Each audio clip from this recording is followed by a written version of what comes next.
두 번째 영상입니다. 자, 노인복지법이죠. 노인복지법은 뭐 우리나라에서 상당히 비중이 높은 법에 속하죠. 왜냐면 일단 노인들이 많고요. 그 다음에 이제 노인의 연령에 대해서 아주 많은 또 논의가 있기 때문에 노인복지법이 중요하죠. 자, 노인복지법은 357조입니다. 자, 목적, 법의 목적이요. 자, 노인복지법은 노인의 질환, 병을 사전에 예방, 조기 발견해서 적절한 치료와 요양으로 심신 건강을 유지하고 조치를 강구해야 된다라는 거. 이거 다 뻔한 거죠, 너무. 노인복지론을 들으셨으면 뭐 지금 이 얘기는 굳이 안 들으셔도 됩니다. 자, 기본 이념이요. 자, 첫째, 357조의 기본 이념입니다. 자, 노인은 후손을 양육한다. 자, 그리고 사회발전에 기여했기 때문에 건전하고 안정된 생활을 보장받아야 된다.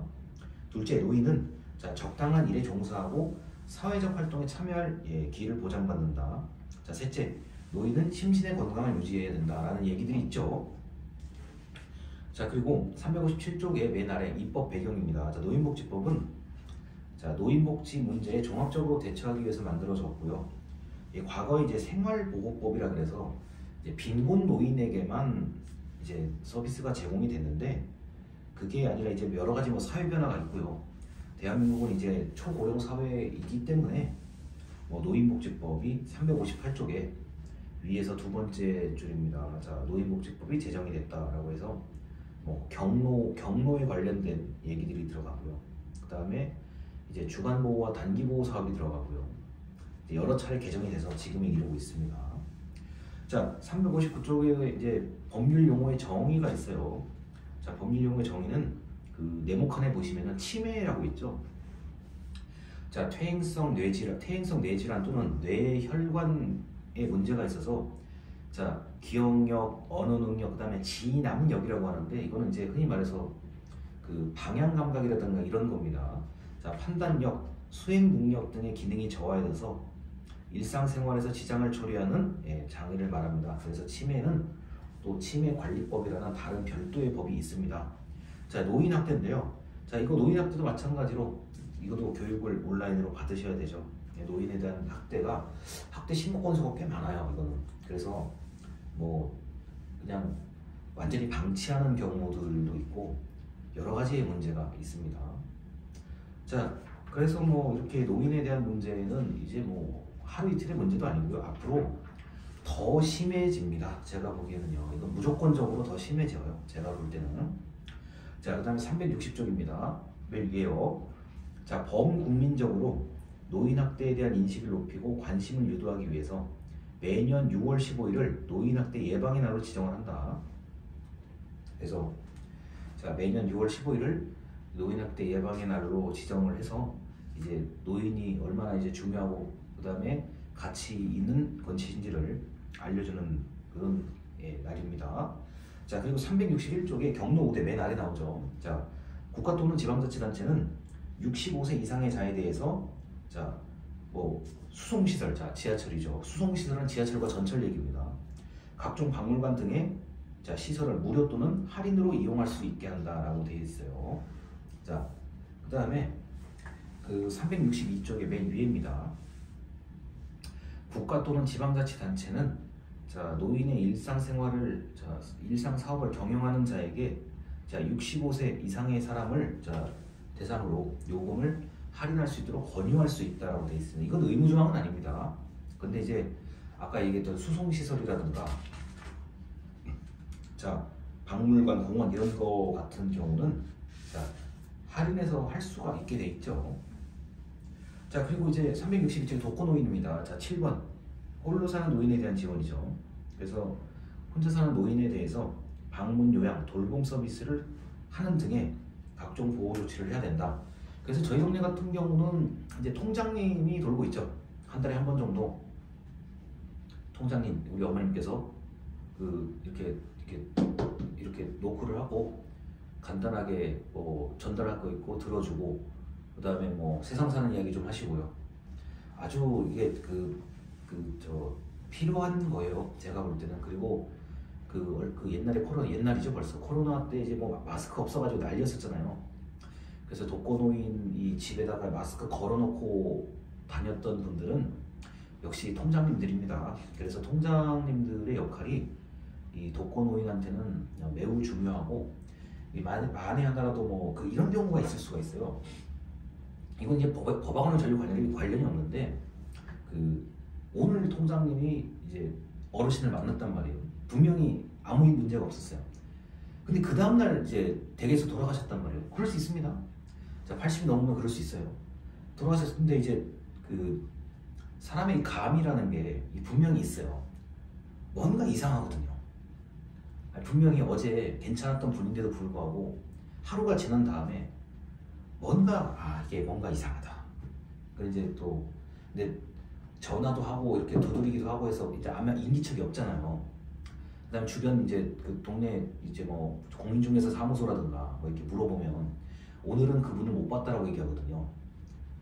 그러면 이제 담당 공무원한테 연락을 하고, 그 다음에 이제 119에 신고를 하고, 그 다음에 112에 신고를 하죠.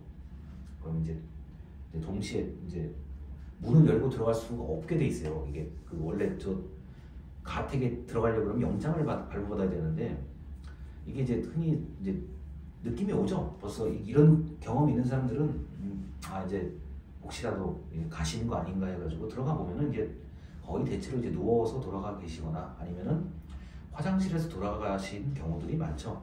그래서 이렇게 누가 침입한 흔적이 전혀 없고, 그 다음에 보통 이제 그냥 편안한 상태로 돌아가셔서 피가 나거나 부러진 흔적도 사실상 없는 경우라고 하면은 이제 또 통장님께서 어제 왔다 갔는데 어제는 아무 이상이 없었다라고 이제 증언을 하시죠.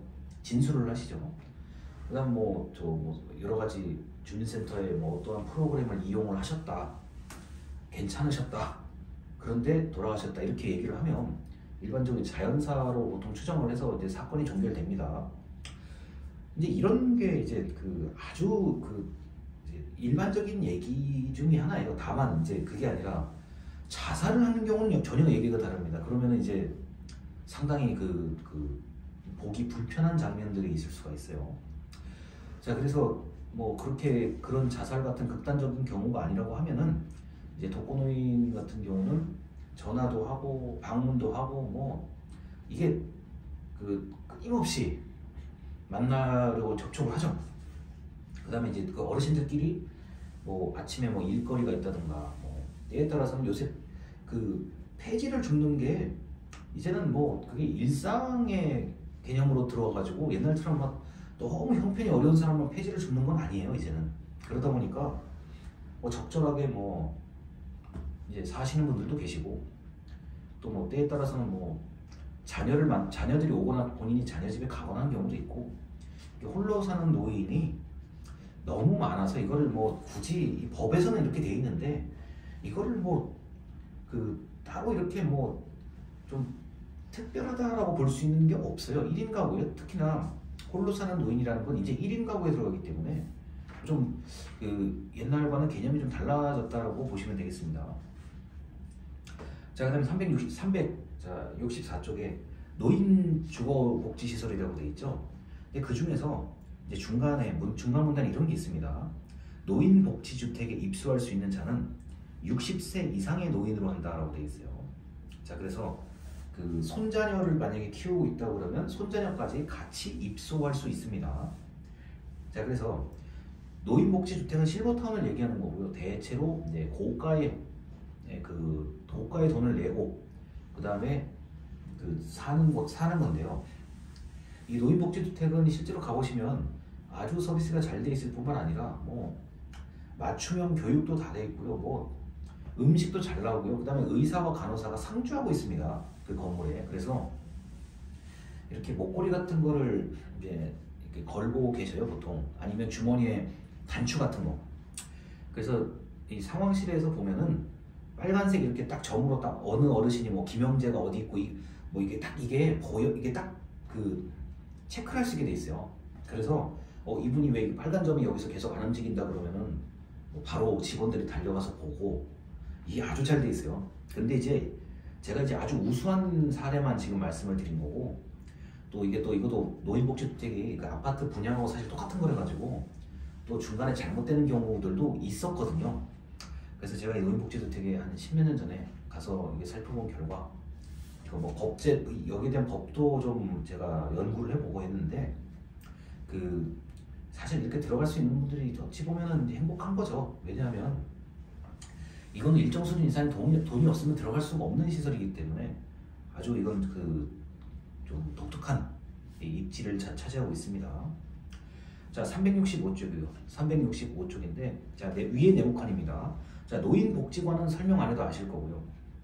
자, 경로당도 마찬가지. 자, 아파트 안에 경로당도 있고 경로당에 이제 또 어르신들이 많이 계시는데 그 70세 이 초반 어르신들이 경로당에 가시기는 좀 어려워요. 제가 볼 때는. 그래서 75세 이상이 되신 어르신들 보통 80세가 되어야 경로당 출입을 하시는 게 좀 자유롭습니다. 자, 노인교실은 이제 뭐 취미생활, 뭐 노래교실 같은 걸 얘기하는 거, 민요, 뭐 저희 동네 같은 게 경기민요가 이제 많이 있죠. 그래서 이런 노인복지관, 경로당, 노인교실 같은 경우가 이제 동네마다 하나씩 있고요. 그리고 경로당 같은 경우는 이제 정치하시는 분들이 의무적으로 찾아가야 되는 데이기 때문에 뭐 특별한 문제가 없으면 좋은 시설들이 많이 들어갑니다. 자, 재간노인복지시설도 이제 주변에서 우리 많이 볼 수 있죠. 센터들이 많은데 방문 요양, 주야간 보호, 단기 보호, 목욕 서비스 등 해서 아주 많은 것들이 있죠. 자, 그리고 여기에 자원봉사자들이 많이 이제 활동하고 계십니다. 자, 369쪽이요. 자, 맨 위에 신고 의무자 교육입니다. 자, 이것도 뭐 온라인으로 무조건 받아야 되는 거니까요. 뭐 신고 뭐 의무자 교육 다 들으셨을 거라고 보고 넘어갑니다. 자, 그 다음 370쪽입니다. 자, 맨 아래에서 두 번째 문단 요양보호사죠. 이미 이 자격을 가지고 계신 분도 있을 수가 있는데 자, 요양보호사는 앞으로 뭐 굉장히 고된 일이에요. 굉장히 고된 일이고 뭐 요양보호사의 어떤 처우 개선에 대해서는 뭐 더 제가 영상에서 얘기할 필요가 없을 정도로 제가 볼 때 너무 힘들어요. 그래서 요새는 딱 이게 시간마다 뭐 하루에 3시간, 뭐 하루에 4시간 이런 식으로 시간마다 집중해서 일을 하시고 이제 가시는 형태로 되어 있습니다. 이게 하루 종일 할 수가 없어요. 그리고 요양보호사가 보통 대하는 어르신들이 거동이 매우 불편한 분들이요. 그렇기 때문에 거기서 오는 뭐 그 대화라든가 뭐 심리적인 거부터 정서적인 거 뭐 아주 복잡해요. 그래서 요양보호사는 앞으로 많은 인력이 훨씬 더 많이 필요할 겁니다. 자, 이렇게 해서 노인복지에 대한 얘기는 뭐 법을 떠나서 아주 많은 이야기를 할 수가 있는 거고 그 다음에 이제 앞으로 노인 같은 경우는 특히 저 농어촌에 있는 그 경로당을 가보면은 마을회관이죠. 마을회관 겸 경로당을 가보면은 그 너무 시설이 잘 돼 있어요. 냉장고 좋은 거 2대, 당연히 뭐 세탁할 수 있게 돼 있죠. 씻을 수도 있게 돼 있죠. 하다못해 뭐 사물놀이, 뭐 장구, 부, 꽹과리 다 들어가 있죠. 에어컨부터 히터까지 요새는 흔히 말해서 시설은 잘 돼 있어요. 그러니까 뭐 농어촌 계신 분들은 뭐 거기다 만약 시설까지 나쁘면은 뭐 이거 차별한다는 얘기 100% 나오거든요. 그러니까 시설은 아주 잘 돼 있고 뭐 더울 때 더위 피하게 돼 있고 뭐 추울 때 추위 피하게 돼 있고 이게 아주 잘 돼 있는데 이제 제가 이제 1년에 한두 번 정도 이런 그 농어촌 지역에 이제 봉사활동을 가게 되면은 그 이 어르신들이 이제 가장 이제 힘든 거는 대화, 이제 의사소통할 사람이 없다는 거죠. 그래서 뭐 한 마을에 어르신 5명인데 뭐 제일 나이가 젊으신 분이 뭐 78세고 87세가 나이 제일 많고 이렇게 5명에서 할 수 있는 얘기가 뭐 별로 없어요. 그것도 뭐 하루 이틀이죠. 그래서 외지에서 누가 들어와서 이제 좀 놀아드리고 하면은 아주 좋아하세요. 그리고 뭐 특히 저희 그 이제 5, 60대 어머님 아버님들이 또 사물놀이 조금씩은 다 하거든요. 그럼 뭐 거기서 뭐 민요도 부르고 뭐 또 거기 또 노래 잘 부르시는 분들 꼭 있어요. 가면은 놀아드리고 오는 거예요. 봉사활동 원래는 다른 봉사활동 해야 되는데 그건 조금만 하고 어르신들 놀아드리고 오면은 그 훨씬 만족도가 높아요. 근데 그 지역에 정치하시는 분들에게도 이제 항상 얘기를 하죠. 아, 이게 봉사활동 어저께 누가 왔는데 서울에서 누가 왔는데 너무 좋았다. 이제 그런 얘기를 들으면은 그 동네에 있는 이제 정치하시는 분들이나 공무원 분들이 아, 이게 역시 대화, 의사소통이에요. 제가 보기에는요. 그래서 이 노인복지는 전혀 다른 개념으로 이제 좀 이 법을 뛰어넘어서 보셔야 돼요. 제가 보기에는요. 자, 여기까지입니다. 감사합니다.